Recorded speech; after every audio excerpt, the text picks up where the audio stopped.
We know that factcheck.org is controlled by the Annenberg family, but what isn't public knowledge is that Walter Annenberg was a mob bookie and that the Annenberg family has direct connection to Anthony Fauci, George Soros, and Bill Gates Sr. Huh, there they all are in a picture together. Therefore, those who are trying to control the narrative control the fact checkers who are helping control the narrative. But because this isn't public knowledge, we the public don't have knowledge of it.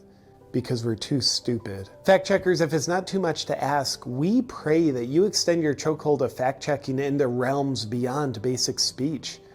Music, art, and books are all based on perspectives, not facts. Therefore, we need you to protect us from these sources of inspiration, because without you, we'll continue to be pulled to them while mistakenly believing they're making our lives better. Hey, he has a point. Fact checkers know what's best for you, and if they're already controlling our speech, why not art and music? Welcome back, beautiful and amazing human beings. This is Luke Radowski of wearechange.org. A lot of important information to get into today, which we're also going to be highlighting a very important interview. But before we get into that, the video that we started off with is by Awaken with JP, with his facetious yet very accurate depiction of the current prevailing logic. The link to his channel will be down below. And let's be honest here, the threat against free speech is very real, especially with important current modern day cases like the Julian Assange extradition case, which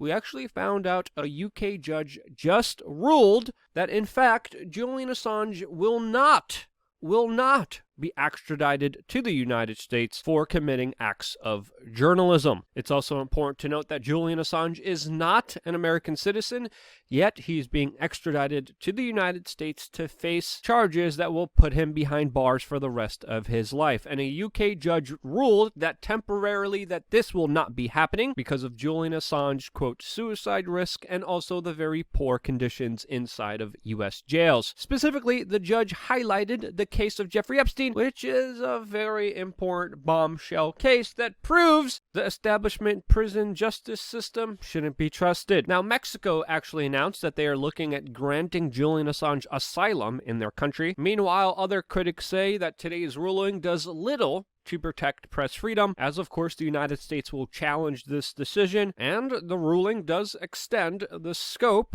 of the UK's government official Secret Act regarding classified information. Also, today the warnings are going out to the general public to not go to Washington, D.C. this January 6th, as of course many Donald Trump supporters are going to Washington, D.C.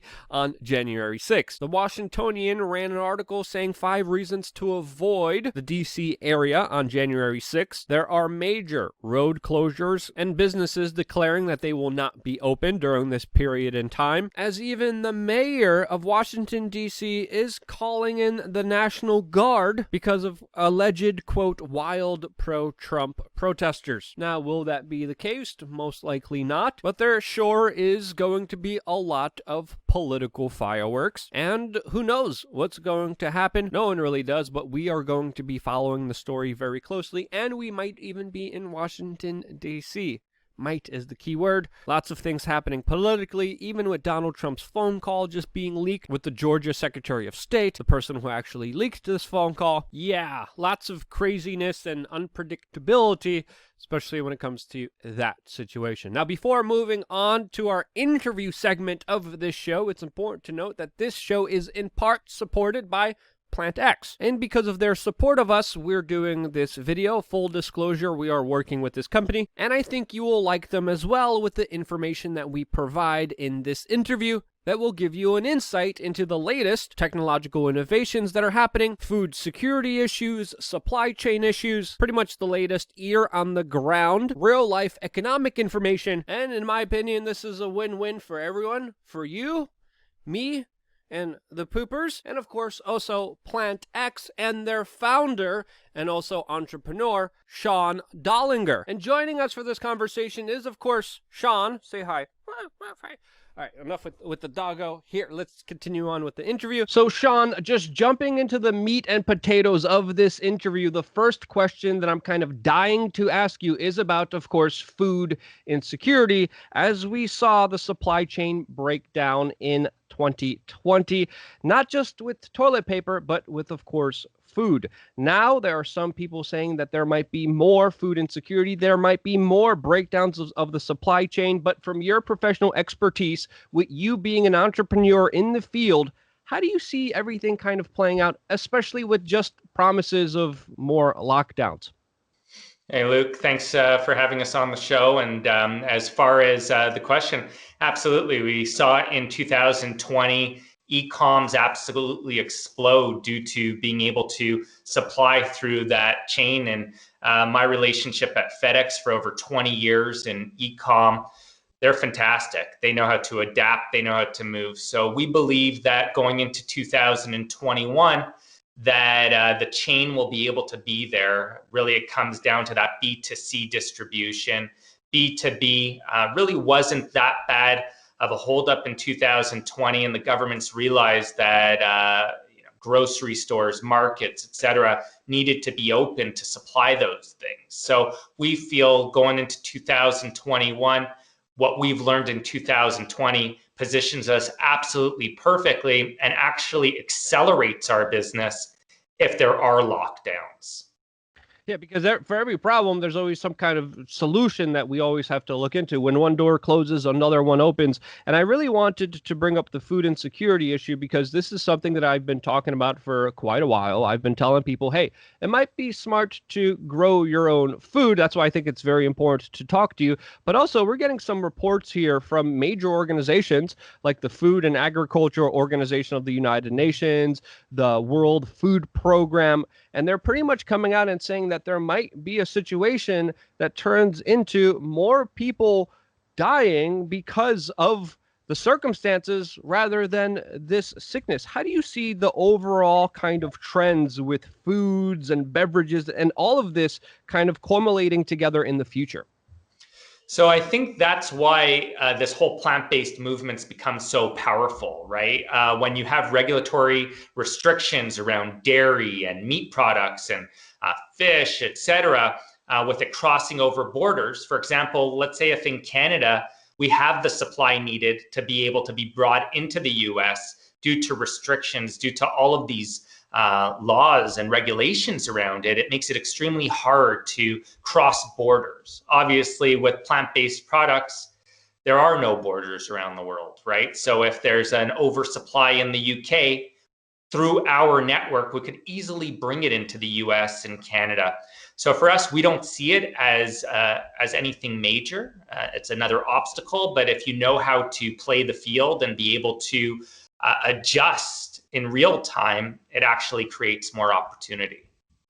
I got to say, I'll just be honest with you here and with the audience. Nothing really boils my blood like hearing laws and regulations, specifically with everything that I've been seeing and just seeing average Americans being impacted by this is absolutely astonishing. I mean, I personally even know farmers that were told to euthanize their farm animals. There's a lot of disorganization. There's a lot of craziness, a lot of it from top down, but that's why we need entrepreneurs. That's why we need people to kind of see things outside of the box. And I would say you definitely do that. Your company does a lot. Before we get into even what your company does with the indoor plant sales and all that, what are some kind of examples that you could give of these kind of insane regulations? And is there a way to move away from them? So yeah, like it even goes back to what you just discussed. I heard this over the weekend. I couldn't believe it, that respirators, that there's a shortage again. And I thought the whole reason why the governments and everybody was putting in these heavy regulations was to prepare for that. And here we are a year later. I understand vaccines take time to roll out and all these things take time. But to then understand there's still a shortage of respirators, that was mind-blowing to me. And that has to come back into regulations like you spoke about. You'd think that the US government and the Canadian government would have lowered their restrictions to be able to bring those in. Why does there need to be such politics involved in that? So, again, with plant-based living, the one thing that I love about it is it drops those restrictions. It drops those regulatory requirements due to all these products being, we're not shipping fresh vegetables and fruits, where I understand there needs to be some regulations in place for that, because we don't want disease to travel across borders like we've even seen with COVID, unfortunately. So I believe the space that we're in is quite unique. And that's why we've seen this acceleration. I think plant-based living's up over 100% from last year. And I hear in 2021, it'll even accelerate further. And it just brings it all back to the point of being able to get these products throughout the globe as quickly as possible. Now, have there been any kind of changes with the supply chain, with shipping, with whether it's the postal service or FedEx or UPS? How is your system also working with this kind of new demand? Because we're seeing, organizations like Amazon literally unfairly beat out the competition, and they're dominating, sending out billions of packages. How is this kind of shipping kind of industry? What's the current state of it right now from your expertise? Well, lucky enough for me, I've been in e-com for 20 plus years. I think that companies that have been brick and mortar for 20 plus years and weren't geared or set up or had the mentality of e-com, I think those are the ones who are struggling to adapt to the new times. Fortunately for myself, my mind only knows e-com. I'm not reinventing the wheel. I've been in e-com, like I said, 20 plus years, 5 different industries. My last company going from 6 million to over 1.2 billion in a year and a half, and being able to always adapt to that accelerated growth. That has allowed PlantX to position itself as the leader in the plant-based space, to being able to be designed in a way to take that impact and be able to get the products out there. And it's done through entrepreneurship and not through government. And you mentioned something, you made a very good point by talking about how, in the beginning of 2020, we obviously were hit with a sickness, and then there was a lot of talk about preparing for it, making sure hospitals are ready for the overflow of people, making sure there's more ICU units, making sure there's more hospitals, making sure there's more beds, and they didn't do any of it. Now we're here in 2021, and we're in a situation where they're totally unprepared, and government, in my opinion, again, this is just my opinion, I hope you don't mind me editorializing so much, Sean, but they're doing what they usually do best, and that's stifling individuals from going out there and solving the problems that they not always, but typically do create. So that's why I appreciate having you on, Sean. And your company does a lot. Whether it's again, I'm looking at your company. There's yoga programs. There's, let me get this straight, fruit infused tequila, meal delivery services, indoor plant sales. It seems like you're doing a lot, but basically you're correct me if I'm wrong, a health conscious kind of living company. What else can you tell us more? Yeah, so we're creating your one-stop shop for everything plant-based. A lot of people are kind of, I don't want to use the word forced into this whole plant-based living, but they're hearing that it's really great for themselves, right? I believe that education's everything. It goes back to the most valuable company in the world today, Apple. I don't know how long ago it was, maybe 12 years ago, where Microsoft was the dominating operating system in people's homes. And in order for Apple to take that market share away, they knew their platform was better than Microsoft's. But how did they go about educating people on that? And people would have thought, oh, their showrooms or their stores originally were for the purpose of selling, but they were really for the purpose of educating. And I feel we're in that space in the plant-based cycle currently, where people are starting to get really interested, whether I bring up plant-based living, a 16-year-old or a 90-year-old, they always have a story about how they perhaps tried it in their life, or they didn't know how to do it properly, or they had a friend. And it's always a story. It doesn't go on for 10 seconds. It goes on for a few minutes, the conversation. And I see people's eyes, the way they speak about it. So really at PlantX, we're driven by educating and then creating an environment that people could come shop. For example, when we started this company in April of just 2020, would I have ever thought that plants would be a major piece of our e-com platform? And here, in October of 2020, we went ahead and bought the leading plant subscription company in Europe and the UK, a company called Bloombox UK. And when I started understanding the way plants come in a home and make it a more refreshing environment, uplifting people, cleaning the air, all these different things, it all goes hand in hand. What we're trying to create on our platform is a healthier lifestyle. So we don't believe it's just what you put into your body, it's what you surround yourself with. It's getting out there, walking, sweating a little bit each day, and creating this new type of lifestyle. Don't see it as a diet. Don't see it as something dramatic. Welcome it and make it part of your lifestyle. Yeah, you brought up very important points that I wish people understood more. I mean, I recently saw, I was out in West Virginia here a little bit. I literally saw a guy with a cigarette smoking it through a mask. And I'm thinking to myself, wow. There really needs to be more of an effort to make people aware that you are responsible for yourself as a human being. And it's kind of incredible that you started everything in April of last year. That's not really the year to, or even the month specifically, to go out there starting businesses. But you're still here today. You're still operating. How do you see everything with your company moving in the future with all the trends that are unfolding right now? Yeah, so like I said, I've been in e-com for 20 plus years. I've never been in a more exciting space than this. I just see the trajectory. It's absolutely mind-blowing. For a company that was a concept in December to launching a website in April to going public in August, making 3 acquisitions, closing a $12.5 million non-brokered private placement just before the holidays, you just don't see this in industries. It's just an absolute acceleration of an industry that we're in. So for 2021, I plan on our company going out there, acquiring many more strategics to be able to keep building this platform out and going ahead and just building something incredible. So I'm really excited to see what the future holds. How do you think things will grow in 2021? Because again, this is a year that a lot of people are already starting out saying, oh boy, it's going to be another wild one. Some people naively think it's going to be calm and rational. Everything's going to go back to normal. I don't think that's the trend here. But 2021, moving forward, how are you specifically positioning yourself in the market to make sure you're above water, you're succeeding, rather than, of course, being obliterated by what many people are calling a huge onslaught of government?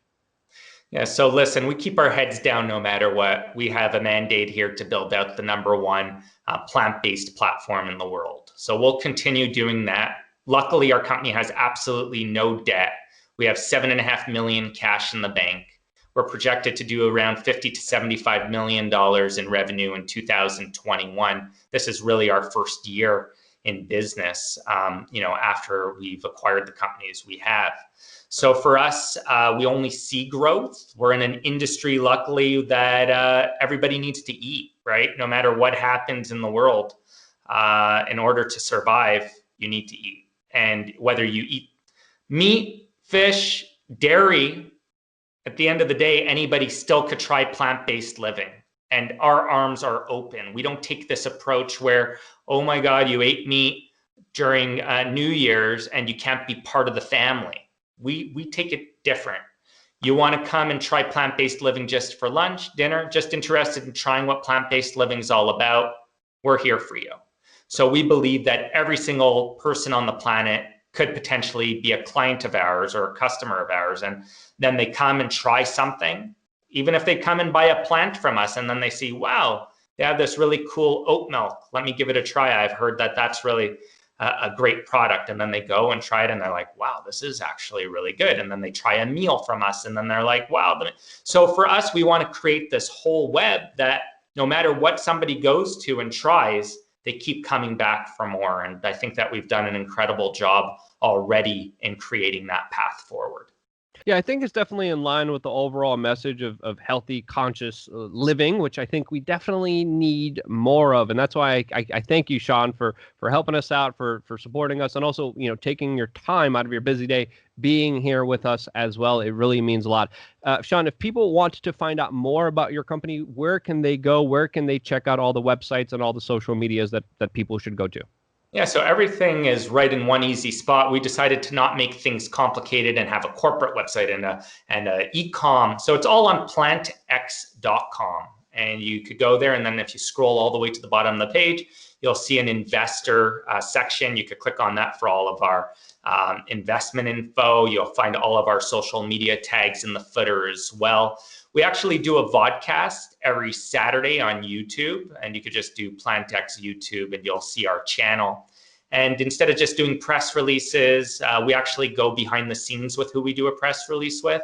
I host the show, and we dig a little deeper and show our audience the quality and the partnerships that we're building out are absolutely unbelievable. So that's really the best places to find out more information on us and check out all of our exciting products on plantx.com and plantx.ca in case you have any Canadian listeners. Awesome. Well, the link will be down in the description below. Definitely click it. If you like Sean, if you like his messages, if you like what he's doing, go out there and definitely support him. Sean, thank you so much. I really appreciated very much your time and you, of course, being here with us. If you appreciated it as well, share it with your friends and family members. That is more important than ever, because if you weren't here, if you were getting this video out there to your friends, your family members, the random person walking down the street, I don't care who it is because of you actively sharing and clicking why we are still here. We don't buy any advertisements specifically trying to get our videos out there. All of it is through word of mouth. And because of that, this is why I'm here. And this is why I love you guys. Stay tuned for more here on wearechange.org.